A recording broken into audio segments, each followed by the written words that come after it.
Hey guys, Drew Parallel here with another edition of Cinema Coach, and we are continuing our Cobra Kai special with episode 2.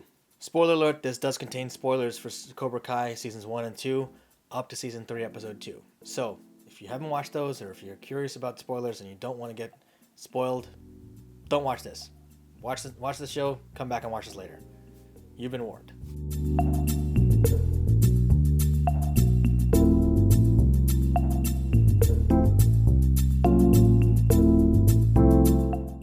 So, this episode is one of my favorite episodes because they delve into a character that I honestly used to hate and still not a huge fan, but I'm a fan of Martin Kove, who's the actor, of the way that they're developing Kreese because of this, one of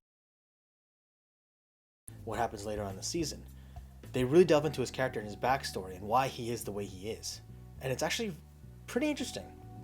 So this episode, like I said, dives into Kreese, his backstory, how he became who he is, right? And one of the comments that he makes, there are 3 topics that I want to cover in this video. The first one is addition by subtraction. Now, on its face, and also because Kreese is saying it, you assume it's something bad, and it's something you probably should never ever do. First of all, I hate the word should. Second of all, it actually is a pretty common concept, and it's one that actually applies in our lives more often than you think. When you have a company that's bloated, that works really, really hard, you have a team that's huge. Some people are pulling their weight, some people are doing more than their share, and some people are just hanging on, just chilling, coasting, enjoying the fruits of the labors of others. Or they're just really bad at their jobs and actually bringing the team down. They're reducing efficiency by being there, by adding additional steps. This could be with people, it could be with steps in a process or a workflow, it could be an entire organization and the way that their policies are. There's so many ways this applies.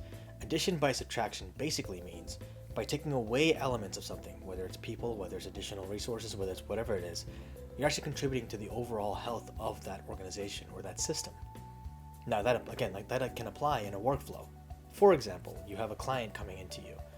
Now you could add 15 steps before you actually talk to that client, or you could have a couple of steps that are required to talk to the client.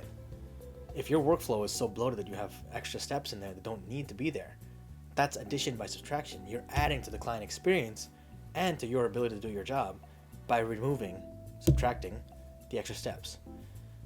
In this situation, a shocker, Kreese tends to use it in terms of being a jackass to the students, but it's actually a really, really valuable business concept as well as a life concept. So think about as you're doing your goal setting or intention setting, what are some things that are holding you back? What are some additional things that happen in your life or that you're doing in your life that you want to get rid of, that you just don't need to do anymore? We tend to outgrow things. Honestly, being a hoarder or close to being a hoarder is one of them. Having so many things in our house, right? Things that are in our place. Marie Kondo has a great book about that and had a TV show, but I've not watched the TV show, but I haven't read the book either. But I do know the concept, which is cleaning up, essentially tidying up, simplifying things. It makes things a lot easier. You're adding to your experience, adding to your mental health by subtracting things from your life. The more stuff we have, the more things that are around us, the more cluttered our minds are, the more we feel cluttered, the less we can do, the more our productivity goes down. When we eliminate things, we streamline things, productivity goes through the roof. So does motivation and so does mental health. So think about that. Second thing I want to address is more of a throwaway comment that's thrown in there, but it matters because I'm a coach and it also contributes to the idea of what a coach actually is. Also in this episode, Johnny goes to visit his ex-wife in rehab, Shannon. Shannon is Robbie's mother, obviously, and they're looking for Robbie. When they're looking for Robbie, they ask Shannon because she might have the best connection to him. She's been the one who's been in most of his life, relatively speaking, for his entire childhood and now budding adulthood, other than Daniel, really. Johnny really hasn't been around, so they go to find out from Shannon if she's heard from him. While they're at the rehab facility, Shannon tells Daniel and Johnny that her life coach advised her against going out looking for Robbie. Now, I have all kinds of problems with this. First of all, if your life coach is telling you that you should not be going out to visit or to look for your son who's missing, fire your life coach. Second of all, if your life coach is giving you advice like that in general, just advice without asking any additional questions of how that might actually impact you, advice by itself is not enough to disqualify someone as a coach. Technically it is, but we won't split hairs. The other thing I want to address is Johnny's reaction to this, which is life coach. You might as well flush money down the toilet. Now, again, that's the concept of life coaches nowadays, unfortunately. And I can't say that they're wrong. The way that people portray life coaches or life coaching in general puts a bad taste in my mouth about it, much less anyone else who doesn't know what a coach is. I gotta say, there's some amazing coaches out there who can help their clients achieve true, real transformation and help them get through some really tough times in their lives. However, there are also a lot of just charlatan idiots out there who have no idea what coaching or really helping people is. Unfortunately, none of that stuff is what makes the news. You hear about all these coaches who are out there giving people really bad advice and advice in general. And what's worse, they charge exorbitant amounts of money. Like ridiculous amounts of money. Now, it's not about the money, it's about the value you get out of anything you're purchasing, obviously. But if you're not even giving a good product or service, and you're not even doing it properly, how dare you charge that kind of money for people? It's ridiculous. And so Johnny's response is understandable. But I thought it necessary, because I'm a coach, or I do coaching as well, to address that up front. There are some really great coaches out there, even life coaches. However, it's important to do your due diligence and know who's who and know what they're able to do for you. Too many people try to just call themselves something and then just don't ever really follow up on it and do anything really valuable in terms of being able to develop those skills that are needed for that practice. Unfortunately, a lot of life coaches fall into that category. Chances are, if they have an Instagram full of pictures of them on a beach and not much else, probably not going to be a good life coach for you. Just a little inside tip. The last thing I want to mention goes back to Kreese again, and it also helps you understand more of his character. The actual quote is, "Good is only a matter of perspective. Your enemies think that they're doing what's right. They think that they're the hero and you're the villain." Now, he goes on to say there's no good or bad, there's only weak and strong.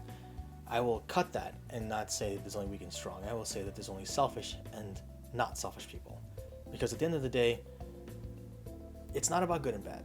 It really isn't. Because there's no absolute good and bad. Everything is relative. Everything is relative. What's good for one person may not be good for another. And what's great for someone may be really terrible for another person. It's all relative, what perspective you look at things from.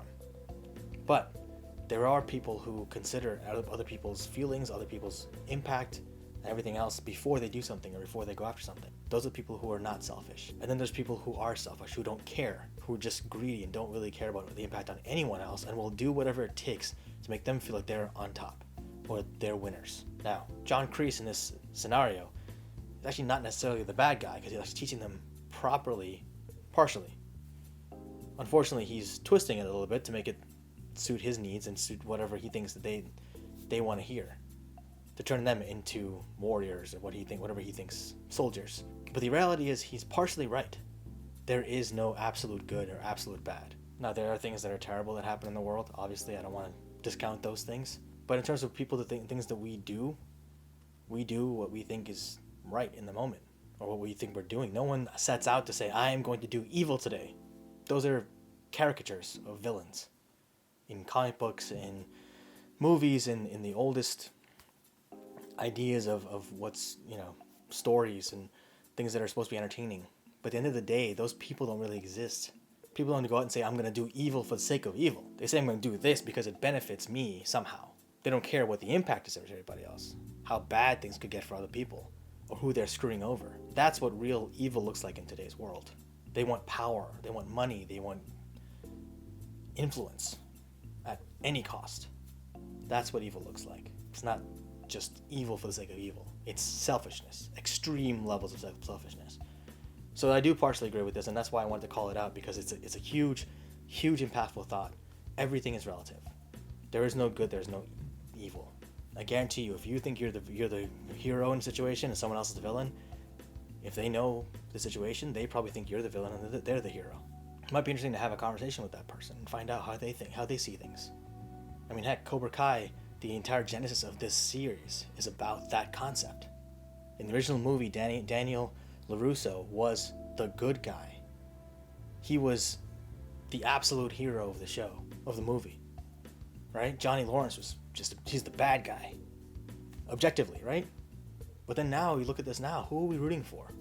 We're not necessarily rooting against Danny, but we're rooting for Johnny. right? I mean, how does that work? It's all about perspective. This show is all about perspective. That's why I love it so much. And this season actually was pretty rich in terms of how they explored that. Anyway, I could ramble on for another couple hours about this, but I'm going to cut this video here. We're going to jump on next time, talk about Season 3, Episode 3, and we'll see you next time. If you like the video, please hit the like button, hit the bell, get notified of future videos, comment, let us know what you thought about the video.